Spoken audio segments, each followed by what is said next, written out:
10월 30일 일용할 양식 본문 에베소서 5장 22절부터 6장 9절 말씀입니다.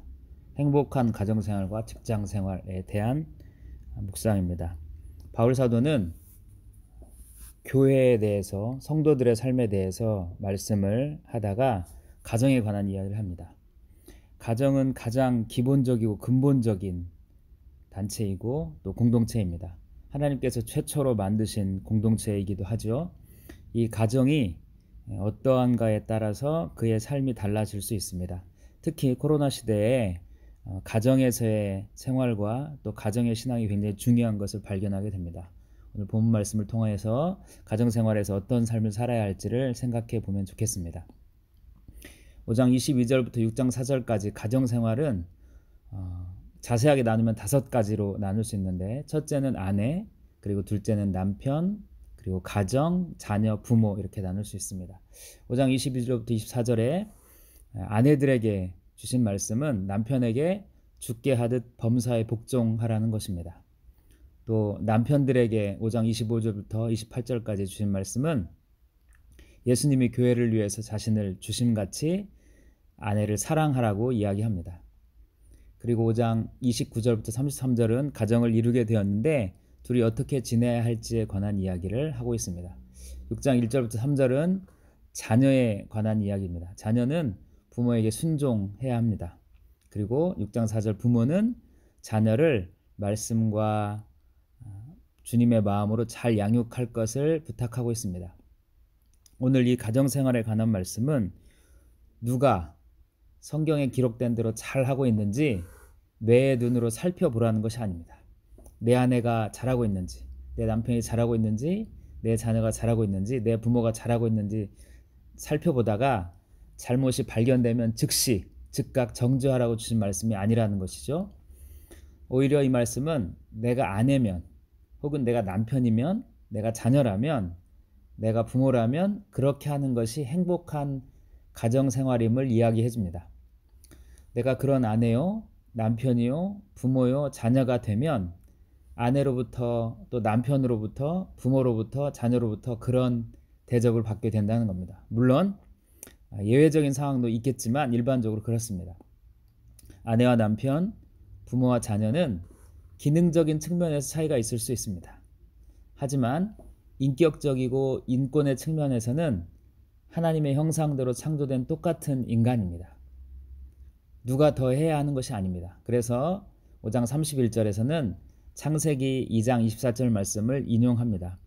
그러므로 사람이 부모를 떠나 그의 아내와 합하여 그 둘이 한 육체가 될지니. 아담과 하와가 처음 만났을 때 해주신 말씀을 다시 언급하면서 기능적인 차이, 직능의 차이는 있을 수 있지만 인격적인 차이가 없다는 것을 이야기합니다. 이런 질문을 할 수 있습니다. 그런데 우리 가정은 성경에 나오는 이런 가정이 아니라, 우리 가정은 이런 가정이 되기 굉장히 어렵겠다라는 생각을 할 수 있습니다. 그렇다면 앞으로 그런 가정을 꿈꾸며 기도해야 합니다. 하나님께서 이 말씀을 오늘 지금 묵상하게 하신 뜻이 어디 있겠습니까?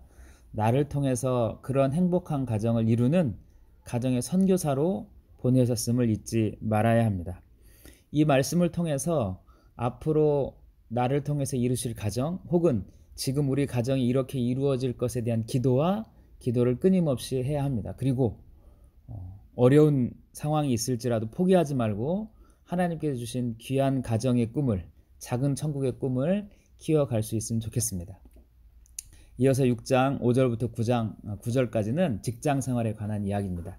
사실 1세기에는 종과 주인이 있었던 시대입니다. 지금은 그런 시대가 아니지만 6장 5절부터 9절 사이에 있는 종과 주인의 관계는 노예 제도를 찬성한 것이 아니라 그 시대에 어쩔 수 없이 종과 주인으로 지내야만 했던 사람들에 대한 이야기들을 하고 있습니다. 직장생활, 특히 사회생활의 대전제는 6장 7절 말씀입니다. 6장 7절 말씀은 기쁜 마음으로 섬기기를 주께 하듯 하고 사람에게 하듯 하지 말라. 종들이 주인들을, 또 상전들이 종들에게 주께 하듯 하라는 겁니다. 현대로 바꿔보자면 사회생활에서 직장 상사와 또 직장에서 후임자들에게 이런 생활을 해야 됩니다. 우리 사랑하는 형제 자매들에게는 아마 이것을 이렇게 표현할 수 있을 것 같습니다. 학교에서나 ESF에서 인간관계로 표현할 수 있을 것 같습니다. 나이가 많다고 혹은 경험이 많다고 그 사람 인격이 성숙한 것은 아닙니다. 반대로 나이가 적다고 경험이 적다고 그 사람의 인격이 성숙하지 못한 것도 아닙니다. 그래서 우리는 서로를 죽게 하듯 섬겨야 됩니다. 농담으로라도 갑질하려고 하지 말고 하나님께 주신 귀한 말씀을 우리 마음에 새길 수 있으면 좋겠습니다. 오늘 제목이 행복한 가정생활과 직장생활입니다. 행복한 가정생활과 직장생활은 누가 만들어주는 것이 아니고 하나님께서 우리에게 말씀해 주신 이 말씀을 우리가 모두 다 같이 지켜가려고 할 때, 그럴 때 이루어질 수 있습니다. 가정과 사회생활에서 하나님이 주신 행복을 느끼는 여러분들이 될 수 있기를 간절히 바랍니다.